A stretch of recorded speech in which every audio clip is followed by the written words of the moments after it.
Welcome to Engineering Influence, podcast from the American Council of Engineering Companies, coming to you from the 2024 Spring Convention and Legislative Summit here in Washington, D.C. And we are wrapping up our general session programming. And to kind of close out our keynote speakers, we are very pleased to be joined by Michael Maslansky with Maslansky and Partners.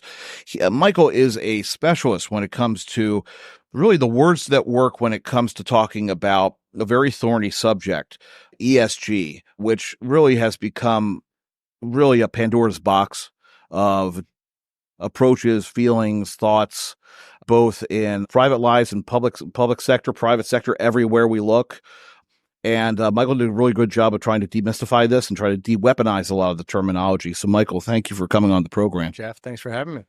You know, your presentation, I think, was, I always joke, I kind of, maybe it's just the way I kind of present it, is like communications in a large part is almost the practical applications of common sense. Mm-hmm.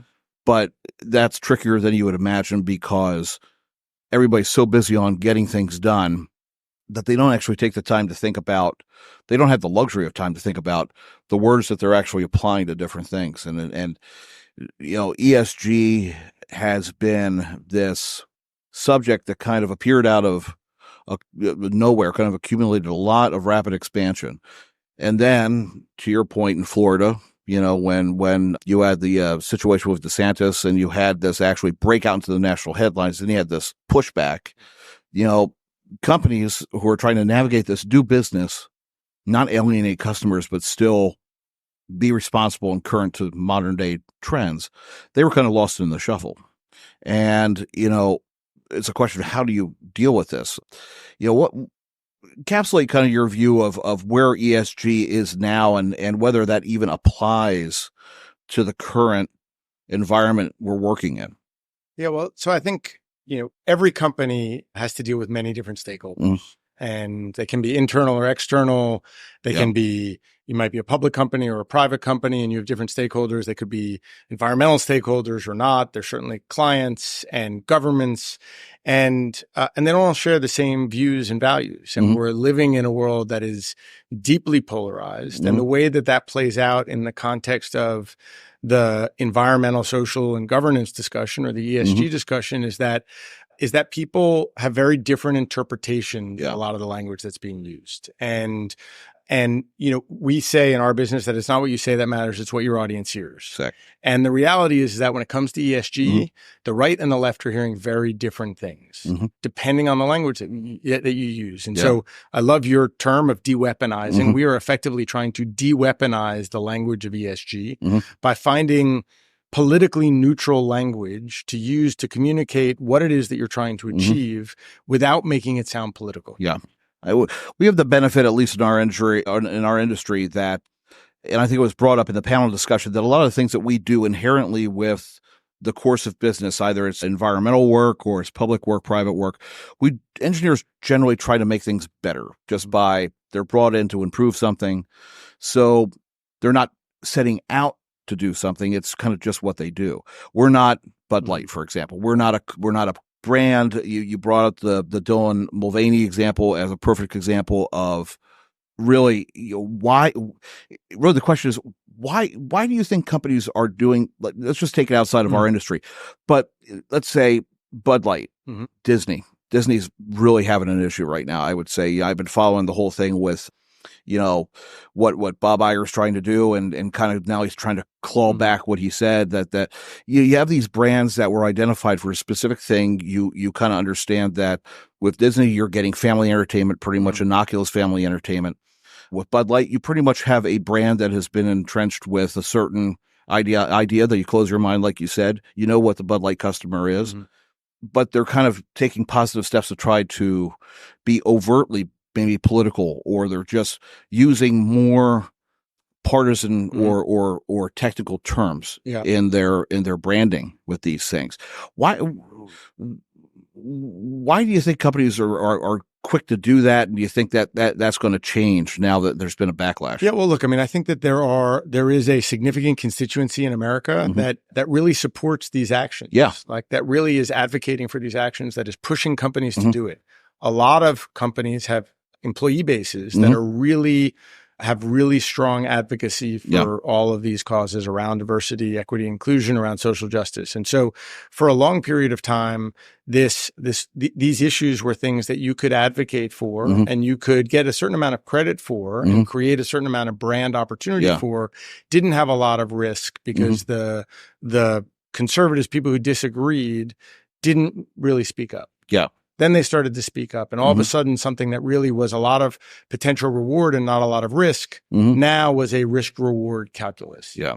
And so what we're seeing is, I think that there are different kinds of companies approaching it in different ways. You've got companies that are committed to the action and are not going to back down from the actions. They might still moderate how they talk about these topics to connect them more closely to their business, to better define why it is that they're doing it, to make it sound less political. Yeah. But continue to do what they're doing. And then you have other companies that may decide that this was not core to who they are. That in many cases, those were companies that I would say were doing things that were more performative than substantive. And I think the era of performative ESG is kind of over. So now it's companies that are committed to doing it. And I think actually all companies should be committed to doing a lot of these things. It's just not committed to doing everything or doing it in the way that they're doing it. And it's more of it's a question of you're not trying to push values, right? You're trying to talk about the value of the work that you're doing in context with the idea of achieving these goals, but not specifically saying, using like the term responsible, right? Use that instead of right or wrong, because that's not really a charged word, right? It's absolutely. Look, if I go into a room and I'm talking to somebody who I'm not sure whether they agree with me or I know that they disagree with me, the place that I want to start is common ground. I want to start with language that more people are likely to agree with as an entry point in the conversation. If I start with the most controversial term, it's going to be the end of the conversation. And so a term like responsible business is a term that if you ask people from the right and from the left to describe what it means, they come up with a pretty similar definition, and it's all positive. If you talk about ESG or DEI or social justice, all of a sudden it sounds more ideological than it does, kind of action oriented, and you may lose half your audience. And we live in a time where everything is political, and we were talking on the election side with another speaker that when looking at election reform, it is almost there's a parallel, because we've gotten to this point where nobody trusts anything because everything is now called into question. Everything is now being grabbed by one fringe or the other to use at their advantage. And of course, that's having its effect on voting. But from a customer to business standpoint, it's the same thing. You said that in your polling, 80+% of conservatives now feel that it's not just that something's being promoted, but it's being forced down their throats. It's no longer that they can say, well, I don't completely agree with that, but I'm still going to buy the product. They feel like there's something happening where you have this elite group that is trying to change society and force change. At the same time, on the left, you have a large majority who feel that they should be an agent for change. So you have this push-pull. So companies have to navigate that middle ground. And the way that you kind of position is saying, don't use the terminology. Use things that, like to your point, are more inclusive and just kind of neutral, right? Is how to go. Yeah. I mean, I think we used to live in a world where it was like, if you don't like something, just change the channel. We don't live in that world anymore. Now it's, if you don't like something, you protest it. You try and create a backlash to it to prove the point. It's unfortunate. I wish the world were not that way, but we have to take the world as it is. And the way that I advise companies is, if you don't want to get into a political fight, then you got to be really conscious of the things that could cause it. And so the way that we avoid it is in the ESG world, there is a lot of highly specialized language. If you don't understand that language, it feels like it is excluding you from that language. It is elitist, it's exclusive. So I want to use inclusive language, plain spoken terminology. Tell me what it is so I don't have to guess. When you do that, it's much less polarizing. When you explain why you're doing something and you connect it to your brand or your business, much less polarizing. When you say, I'm doing these things because they add value to my business, And because I think I have a responsibility to do some of these things, much less polarizing than trying to say, I have a set of values, we have a set of values, everybody agrees with this, and that's why we're doing it. From a structural perspective, from the view from the C-suite, and if you have someone who's either a CMO or a chief communications officer, what should they be doing now to think not only with what they say externally and internally to, let's say, media or their internal stakeholders, but social media has become a multiplier because, like you said, you used to be able to turn the channel. Now, luckily with our industry, it's not so much of an effect, but what you see out, the Mulvaney situation became what it was because of the echo chamber on social media, that you had activists on either side really turning this into something bigger. And quite honestly, their corporate response was bad at dealing with that. What should communications officers be thinking about from a social media perspective in how they also communicate these things and kind of navigate the partisan argument that might arise? Yeah, I think one of the things that continues to surprise me is that companies find themselves in situations that in retrospect are fairly obvious. Yeah. Right. Where they don't have kind of the devil's advocate in the room saying, what's the worst thing that you could say about this, and trying to game that out ahead of time. There are some companies that are great at this. They know when they want to be provocative, they plan for it. Yeah. They anticipate the backlash, and they know what they're going to do and say in response. For most companies, I think it's a recognition that there is that you have to be careful with how you communicate, that you have to kind of anticipate what the worst thing is that people can say. And that if you look at the world through that lens, you can start to kind of mitigate the risk. Yeah. And then make deliberate choices about where you want to be promoted. Yeah. It's slow down, take a look at the language, think about it, devil's advocate. And I'll just add one thing, sorry to cut you off, but the really important thing is to recognize that the world does not look at the world. The world does not look at the world the way you look at the world. Exactly. Yeah. And that, you need somebody who's good at kind of empathizing, getting themselves into the head of people who are different from you. Yes. Whether it's politically or in other ways, so that you can think like them. Yeah, because I was thinking during your presentation, a lot of times you'll say something and you'll come and say, well, there's nothing wrong with, there's no charge there. And you don't think that you're thinking about it through your lens. Then you have that inherent bias that you're bringing to it.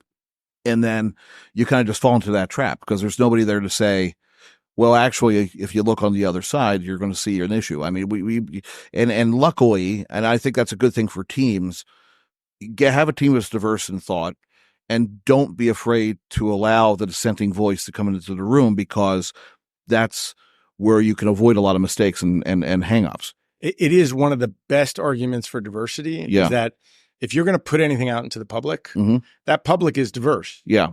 And it's harder to think like those different, different people from different backgrounds, different race and ethnicity, if you don't have them represented in your organization. Yeah. And we use a lot with, Lisa and Gail, they did a good job of talking about, how a lot of times public and private sector clients are looking at different requirements for their internal internal employees and what the teams might look like.